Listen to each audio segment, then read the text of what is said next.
मीरा, बाबा तुम्ही हे तू काय केलंस बाळा? अथर्वला तू मंजिरीविषयी सांगायला नको होतंस.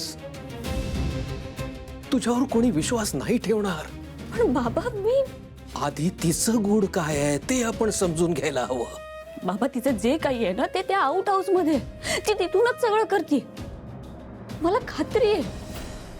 नाही बाळा, हे सगळं त्या पलीकडचं आहे. पलीकडचं आहे म्हणजे नक्की काय? मीरा, हे जग तुला दिसतं तेवढंच नाहीये.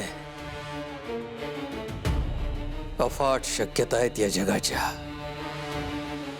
मी आयुष्यभर एवढी कठोर साधना करूनही फक्त एक शक्यता पाहू शकलो. पण हे जग त्यापेक्षा खूप मोठं आहे. या जगात असंख्य शक्ती आहेत ज्यांचा वापर करून अनेक जण आपले स्वार्थ साधत असतात, निरपराधांच्या आयुष्याशी खेळत असतात. आपण थांबवायला हवं अशा लोकांना. आपलं स्वतःचं रक्षण करण्यासाठी आणि या जगाला वाचवण्यासाठी त्या लोकांचा नायनाट करायला हवा आपण. पण बाबा मी हे कसं करणार आहे? या सगळ्याबद्दल मला काही काळजी करू नकोस बाळा.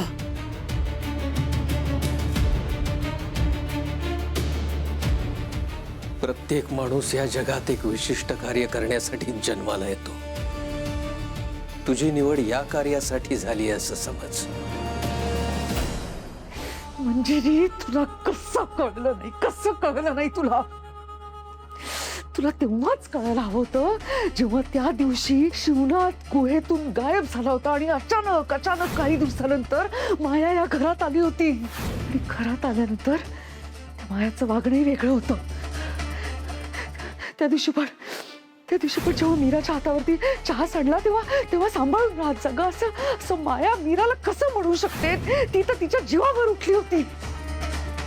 शिवनाथला शोधण्यासाठी खड्याने दिलेला संकेत, त्या संकेताच्या मागे मागे जेव्हा मी हॉल पर्यंत पोहोचले आणि तेव्हा हॉल मध्ये फक्त माया होती. मंजिरी, असं कसं करू शकतेस तू? कसं कळलं नाही तुला?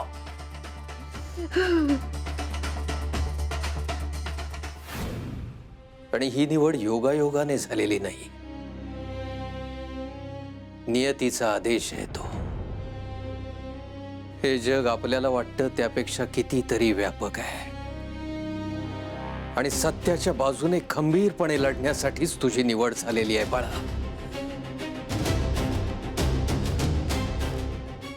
म्हणूनच लक्षात ठेव बाळा, तू कधीही हार मानू नकोस. बाबा मला अजून सगळं हे पूर्णपणे समजत नाहीये. हे जग, या शक्ती, हे गुण, हे सगळं माझ्या आकलनाच्या पलीकडचं आहे. पण बाबा, हीच जर माझी वाट असेल आणि माझ्या लोकांच्या रक्षणासाठी जर मला उभं राहावं लागणार असेल तर मी मागे हटणार नाही. मी लढेन माझ्या कुटुंबासाठी, सत्यासाठी आणि तुमच्यासाठी सुद्धा. हे पुरेसं आहे बाळा. निर्धार असला ना की शक्ती जागृत होते.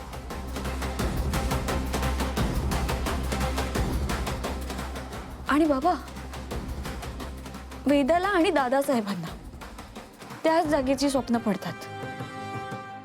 याचा एकमेकांशी काही संबंध असेल का? हो बाळा,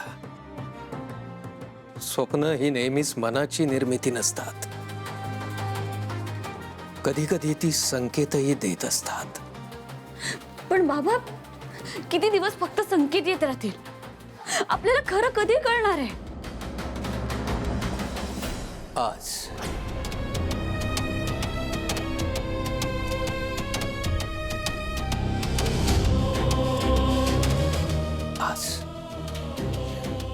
आज ग्रहमान अनुकूल आहे. आज आपल्याला सत्य कळेल. फक्त फक्त त्यासाठी आपल्याला त्या ठिकाणी जाऊन एक विधी करावा लागेल. तू माझ्या सोबत असशील तर हे कार्य नक्की सिद्धीस जाईल. सत्याच्या आड उभ्या असलेल्या प्रत्येक भिंतीला तडा जाईल. चल. फक्त हे तुझ्या राधाताईला कळता कामा नये, कारण तिचा तिच्या सासूवर अजूनही विश्वास आहे. तो विश्वास अडथळा निर्माण करू शकतो. हो बाबा, बरोबर आहे तुमचं. अंबिकाताई आता वेदाच्या रूममध्ये आहे. आपण आता लगेच जाऊया. चला.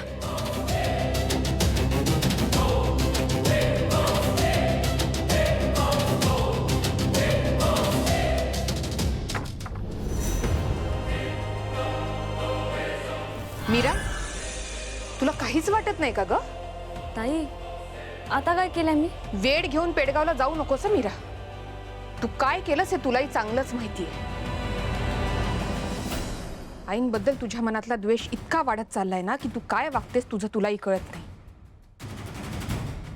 कसं बोललीस तू अथर्वंशी? हा, सगळं थांबलं होतं ना, हळूहळू नीट झालं असतं. पण नाही, तुला आगीत तेल ओतायचंय. राधा, शांत हो. जे काही झालं त्यात मीराची चूक नव्हती. दोष परिस्थितीचा होता. बाबा, तुम्ही तिची बाजू घेऊ नका.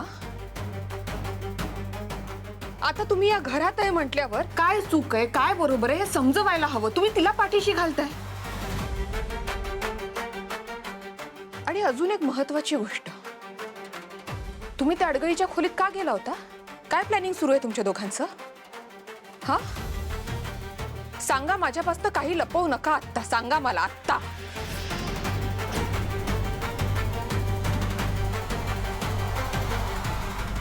प्रत्येक वेळी तू अशी मध्ये का येतेस ग?